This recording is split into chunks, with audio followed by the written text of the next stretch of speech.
आगे इसके आगे का हम पेपर सॉल्व करने जा रहे हैं। तो पिछले पार्ट में आप लोगों ने देख लिया था, कहाँ तक हम लोगों ने क्वेश्चन कर लिए थे। ये चार फंडामेंटल फोर्सेस इन नेचर, यहाँ तक आप लोगों ने क्वेश्चन सॉल्व कर लिए थे। इसके आगे का क्वेश्चन सॉल्व पेपर हम सॉल्व करेंगे और बड़े मज़े से करेंगे, और बने रहिए इस पेपर के अंत तक, बड़ा मज़ा आने वाला है। कितना गजब पेपर आया था इस बार ये हाफ ईयरली का। तो चलते हैं सेकंड क्वेश्चन की तरफ। ये तो भैया राउंडिंग ऑफ इन 3 सिग्निफिकेंट फिगर्स में आपको कन्वर्ट करना है। तो भैया क्या होता है, देखो रूल समझ लो, 0.03927 ये लिखा है, 3 सिग्निफिकेंट फिगर में कन्वर्ट करना है।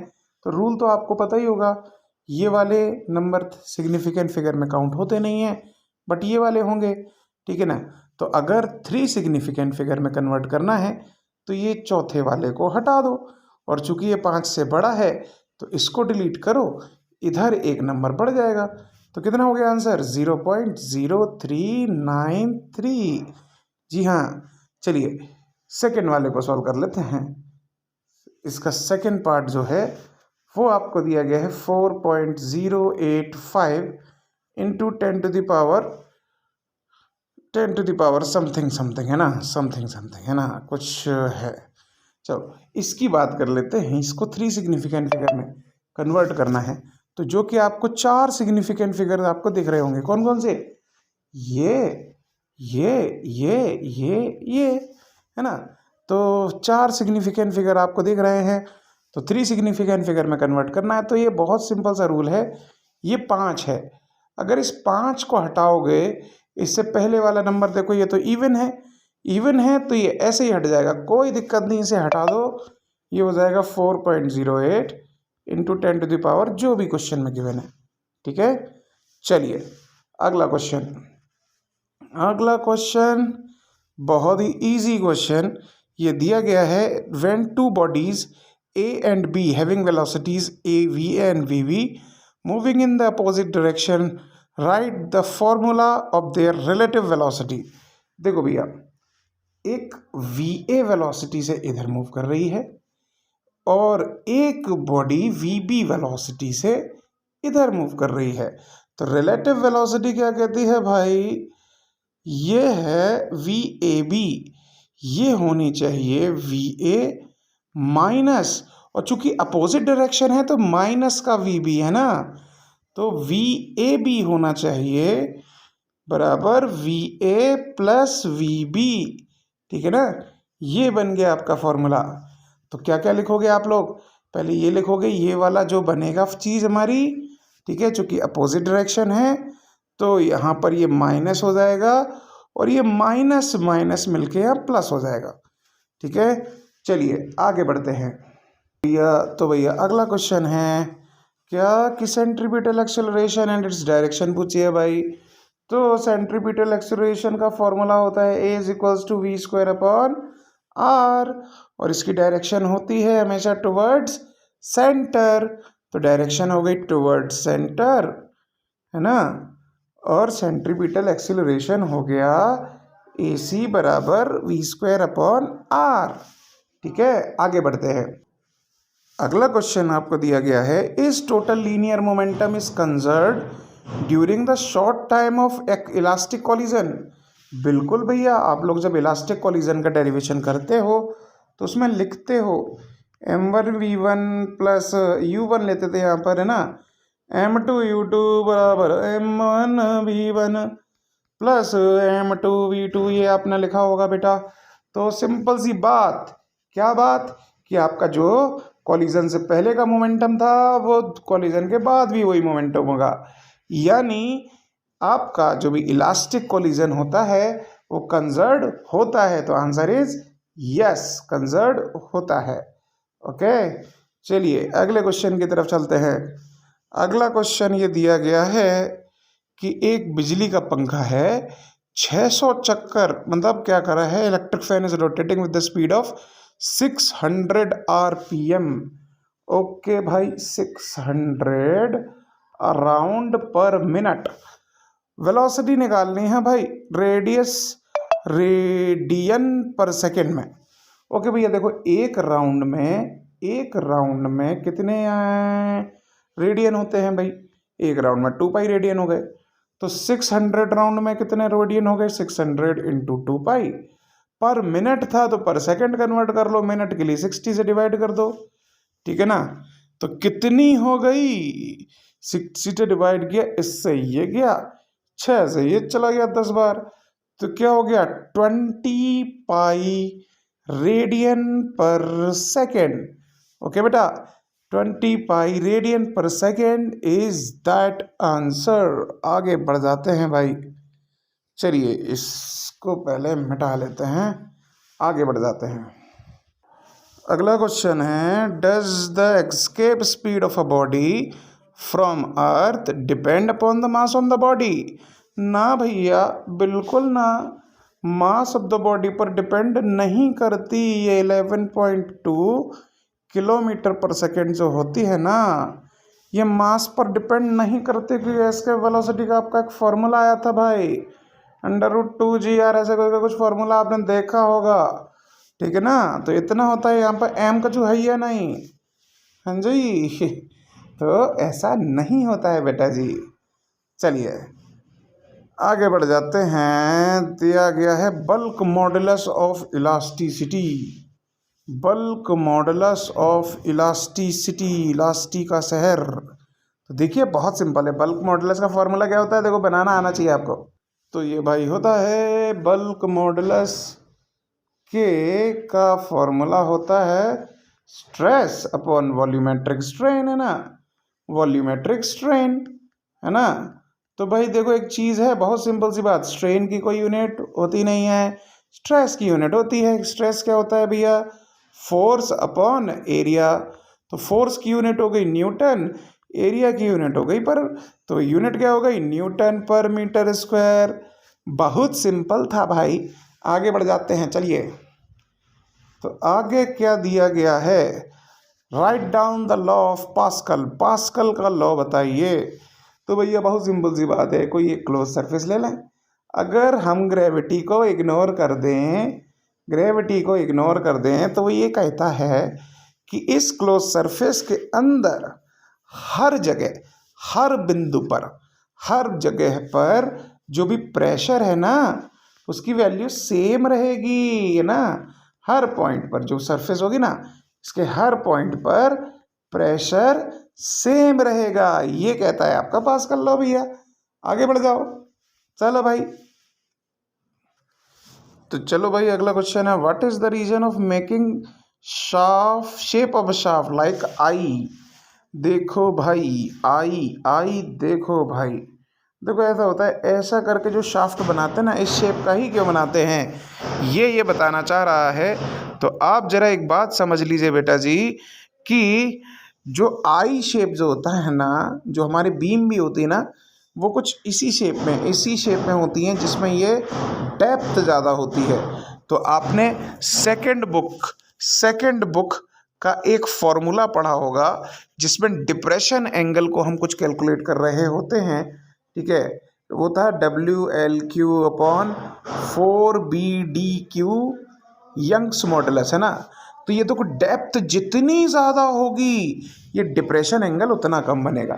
यानी कोई चीज़, ये डिप्रेशन एंगल होती है ना, जितना ये वाला एंगल होता है डिप्रेशन एंगल, तो डिप्रेशन एंगल जितना कम बनेगा, उतनी ही चीज़ के टूटने के चांसेस बढ़ जाएंगे, है ना। टूटने के चांसेस नहीं बढ़ेंगे भाई, उल्टा सीधा बोल रहा हूँ मैं, पता नहीं क्या हो गया मेरे को। देखो बहुत सिंपल सी बात है बेटा, अगर ये चीज़ गहरी ज़्यादा है, ठीक है, तो इसके ऐसे बेंड होने के चांसेस थोड़े से कम होंगे, है ना। और बहुत सिंपल सी, क्योंकि ऊपर लोड पड़ेगा। अगर मान लो ये चीज़ अगर सिंपल एक प्लेन होता, ठीक है, तो इसको ऊपर से धक्का दे तो इसके मुड़ने के चांसेस होते, ये मुड़ जाती, है ना। लेकिन अगर कोई चीज़ ज़्यादा गहरी है, तो ऊपर से धक्का दो तो इसके ऐसे बेंड होने के चांसेस थोड़े से कम होते हैं ना, कम होते हैं। तो अगर बेंड कम होगी तो टूटने के भी चांसेस कम होंगे, इसीलिए आई लाइक स्ट्रक्चर बनाते हैं। आपने देखा होगा रेलवे की पटरियां भी कुछ इसी शेप की होती हैं, है ना। चलिए भाई अगला क्वेश्चन। अरे तो 2-2 नंबर वाले चालू हो गए। चलो भाई कोई दिक्कत नहीं, तो एक दिया गया है सरल लोलक, यानी क्या दिया गया, सिंपल पेंडुलम। तो भाई बहुत सिंपल सी बात है, देखो इसमें आप लोगों ने पढ़ा होगा, देखो छोटा सा हेयर एक सिंपल पेंडुलम है, ऐसे ऐसे ऑसिलेट कर रहा है, ऑसिलेट कर रहा है। तो क्या करना है आपको, की derive the expression for time period, और दूसरा क्या करना है, derive the expression for time period. चलो भैया, using dimension, using the matter of dimension. चलो भैया, तो हम क्या कर लेते हैं कि पहले इस तरह से बना लेते हैं। टाइम पीरियड किन के ऊपर डिपेंड कर सकता है, देखो भैया, एक यहाँ पर ये थी ना, एक ये मास, इसके पास कुछ मास था, है ना, इसके पास कुछ ग्रेविटी लग रही थी, इसकी कुछ एल भी थी, लेंथ भी थी आगे की, है ना, ये था ना आपका पेंडुलम। तो तीन चीज़ों के ऊपर डिपेंड कर सकता है, मान सकते हैं मास के ऊपर, लेंथ के ऊपर, अच्छा जी हट जाना है यार, लेंथ के ऊपर, और तीसरी चीज किसके ऊपर डिपेंड कर सकता है, ये ग्रेविटी के ऊपर। तो ये पावर ए, पावर बी और पावर सी मान लेते हैं, ठीक है। तो क्या हो जाएगा जरा देखो, इसको डायमेंशन के फॉर्म में लिख लो बेटा। तो इस टी को जब डायमेंशन के फॉर्म में लिखेंगे, हटा कर ऐसा, टी को डायमेंशन के फॉर्म में लिखोगे तो ये हो जाएगा एम की पावर 0, एल की पावर 0 और टी। और इस साइड अगर लिखो तो ये मास की पावर ए, और ये एल लेंथ है, इसकी पावर बी, और जी क्या है आपका, एक्सेलरेशन ड्यू टू ग्रेविटी। तो ये क्या हो जाएगा, एल टी माइनस 2, इसकी पावर सी। तो देखो जरा इस साइड क्या हो गया, एम की पावर 0, एल की पावर 0, टी की पावर 1, और इस साइड क्या आ गया भाई, देखो एम की पावर तो ए हो गया, और सॉरी इसको हटा लो, इसको कंबाइन करके एक साथ लिख दो, एम की पावर तो यहाँ पर ए हो गया, फिर एल की पावर देखो, एल यहाँ पर भी है बी, एल कहाँ कहाँ, देखो देखो देखो देखो देखो देखो देखो देखो, एल इसमें भी है, एल इसमें भी है। तो एल की पावर यहाँ से तो आ गई बी, और यहाँ से आ गई माइनस ये सी, तो बी प्लस सी, और टी क्या हो गया, -2c, ठीक है। कंपेयर कर लो भैया दोनों तरफ, इस तरफ m की पावर a है, इधर 0 है, तो a बराबर कितना हो गया, 0। यहाँ b, यहाँ l की पावर b प्लस सी है, यहाँ 0 है, ठीक है। तो b प्लस सी बराबर 0, और t की पावर यहाँ -2c है, यहाँ 1 है, तो -2c बराबर 1।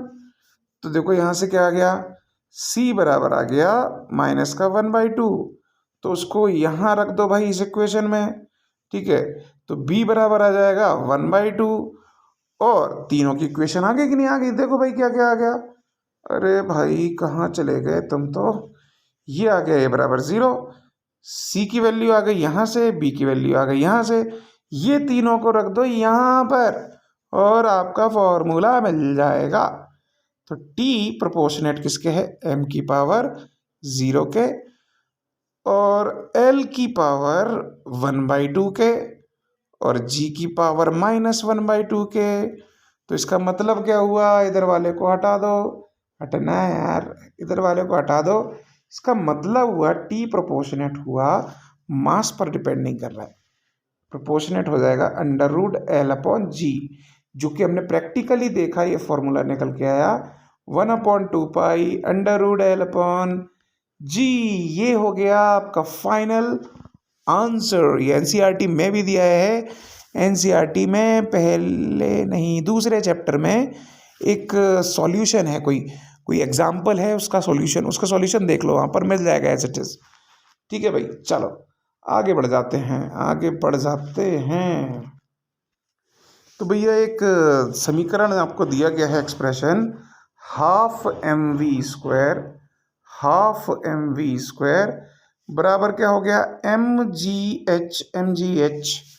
चलो भाई, इसकी डायमेंशन चेक करनी है, यानी कौन सा प्रिंसिपल कहलाता है, प्रिंसिपल ऑफ होमोजेनिटी, ये प्रिंसिपल कहलाता है। चलो भाई क्या कहलाता है, जरा देखो इसकी डायमेंशन चेक करते हैं। तो डायमेंशन हाफ की तो कुछ लिखोगे नहीं, m की आप मास लिखोगे, v की लिख दोगे LT-1 इसकी पावर 2, और राइट हैंड साइड की डायमेंशन चेक कर लो भाई। चलो यार पहले लेफ्ट हैंड की लिख लेते हैं। ठीक है, तो क्या हो गया, ये m, ये l की पावर ये 2 है तो l की पावर 2, और t की पावर कितनी हो गई, ठीक है, t की पावर -2 हो गई। राइट हैंड साइड की देख लो भैया, तो राइट हैंड साइड की क्या हो गई m, g की वजह से क्या हो गया LT-2, और h क्या है आपकी लेंथ अगर, ठीक है, तो ये कुल मिला के क्या हो गई m, l दो जगह है तो l की पावर 2 और t की पावर -2। देखो दोनों सेम आया है क्या, ये दोनों सेम है क्या, तो हम कह सकते हैं बिल्कुल भैया LHS बराबर RHS। ठीक, तो ये है इक्वेशन डायमेंशनली करेक्ट। ओके भाई, अगला क्वेश्चन, चलो भाई, तो अगला क्वेश्चन बहुत ही इजी क्वेश्चन।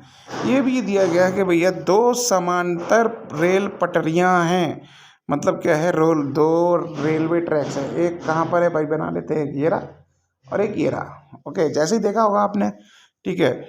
इसमें क्या है कि नॉर्थ से साउथ की तरफ चल रही है। चलो भैया, train moves with the speed of 54 kilometre, train A move कर रही है और बी मूव कर रही है साउथ की ओर विद स्पीड ऑफ कितना, चलो नॉर्थ साउथ के हिसाब से बना लो, आप लोग को और समझ में आएगा। चलो भाई, ये ऐसे नॉर्थ से साउथ आपको यही पता चलता है ना, आपको यही समझ में आता है, तो ऐसे ही बना लेता है भाई। तो भैया ट्रेन ए है जो मूव कर रही है नॉर्थ, ट्रेन ए भैया, ए वाले भैया मूव कर रहे हैं, ए वाले भैया मूव कर रहे हैं नॉर्थ में, कितनी वेलोसिटी से, 54 kilometre per hour, 54 kilometre per hour, ठीक है भाई। और बी वाले भैया कहाँ मूव कर रहे हैं भाई, बी वाले भैया मूव कर रहे हैं साउथ में, कितनी स्पीड से, 90 किलोमीटर पर आवर। चलो भाई, तो यानी तो यार अलग अलग डायरेक्शन में जा रहे हैं। ओके भाई, what is the velocity of B, velocity of B, ध्यान रखना, velocity of B with respect to A, तो वी बी ए क्या होता था, आपने पहले भी निकाला था, वी बी प्लस वी है ना, वी बी प्लस वी है, तो कितना हो जाएगा, ये हो जाएगा 90 प्लस 54 यानी 144 किलोमीटर पर आवर, ठीक है ना। अब दूसरा पूछा गया है कि what is the velocity of ground with respect to B. अगर देखो बी ये रहा और ग्राउंड, अब ये थोड़े ना, ग्राउंड तो नीचे है, ठीक है, तो velocity of ground with respect to B, B में जब तुम बैठे हो ट्रेन में तो ग्राउंड तुमको कितनी तेजी से पीछे जाता हुआ दिखेगा, तो देखो बी में तुम बैठे, तुम 90 की स्पीड से चल रहे हो, ठीक है, तुम तो अपने आप को बैठे हुए महसूस कर रहे हो, तुम्हें ऐसा लग रहा है ग्राउंड पीछे जा रहा है ना, तो ग्राउंड पीछे कितनी तेजी से जा रहा होगा, जितनी तेजी से ट्रेन आगे जा रही होगी, है ना। तो दूसरे का आंसर क्या हो गया, 90 किलोमीटर पर आवर। ओके भाई, अगला क्वेश्चन की तरफ चलते हैं भाई। देखो भाई देखो, न्यूटन के गति का तीसरा नियम, थर्ड लॉ ऑफ मोशन, भैया पढ़ा होगा आपने, action reaction, every action equal in opposite reaction. Example, recoiling of gun, जब गोली मारते हैं ना झटाक से, तो एक झटका लगता है पीछे की तरफ पटाख से, है ना, तो ये वाला एग्जाम्पल हो गया। चलिए भैया, अगला क्वेश्चन, अगला क्वेश्चन क्या है भाई कि a body weighs 633 newton on the surface of earth. चलो भाई, एक बॉडी का वेट है 633 newton on the surface of earth. चलो भाई, what is the gravitational force due to the earth at a height equal to the half of the radius of earth, half of the radius of earth पे बताना है भाई। तो भाई बहुत ही simple formula सा, कि आपने जब डेरिवेशन किया होगा बेटा जी, तो एक फॉर्मूला आपको मिला होगा, जी डैश बराबर जी अपॉन 1+h/r/e का होल स्क्वायर। हाँ जी, अब आपका h बराबर है r/e बटा दो, है ना, रख दो यहाँ। तो जब को देखो h की जगह रख देते हैं r/e बटा दो, ठीक। तो क्या हो जाएगा, आर ई, तो 1 प्लस देखो जी डैश बचा, यहाँ पर जी डैश बचा जी अपॉन 1 प्लस 1/2 का होल स्क्वायर। तो क्या हो जाएगा भाई, ये 3/2 हो गया, तो जी डैश अपॉन जी, ये 3/2 का होल स्क्वायर, 3/2 यानी क्या हो जाएगा, 3 3 9 और 4 ऊपर पहुंच जाएगा, है ना। तो जी डैश बराबर कितना हो गया, 4g/9, ठीक है। तो पहले एम जी कितना था, बेटा जी, एम जी कितना था, 63 न्यूटन। तो इससे आप ज़रा जी की वैल्यू 10 रखे, एम की वैल्यू निकालो 6.3, ठीक है ना। और इसको मल्टीप्लाई करा दो 6.3 इंटू 4g/9, ठीक है। और जी की वैल्यू, तो भैया देखो बहुत सिंपल सी बात, जी की वैल्यू फिर से यहाँ 10 रख दो, ठीक है। तो कितना आ जाएगा, एक सेकेंड, गलती कर रहे हो भाई, कंफ्यूज मत हो, कंफ्यूज ना होने का, कितना आया था, 4/9 आया था। तो जी डैश आपका आ गया था 4/9 ऑफ जी, 4/9 ऑफ जी, ठीक है ना। तो नया वेट हो जाएगा एम जी डैश, ठीक है।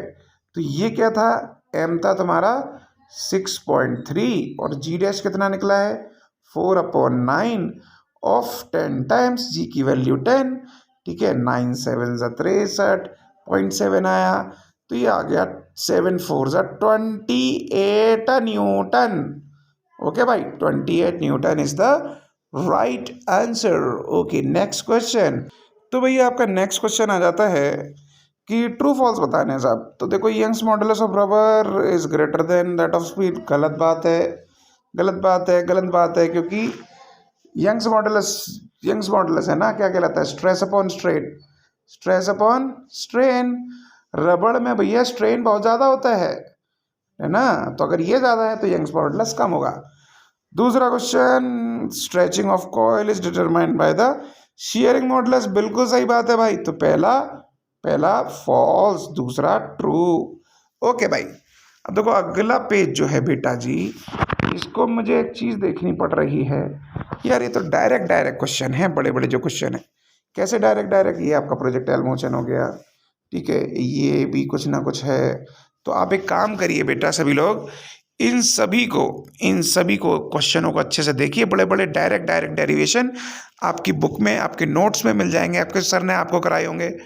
अगर फिर भी डाउट हो, मेरी स्टाइल में पढ़ना हो, तो भैया एक जरा कमेंट कर देना, अच्छा बढ़िया वाला, प्यारा वाला, है ना। और सब्सक्राइब तो कर लेना यार, चैनल को बनता है, ठीक है।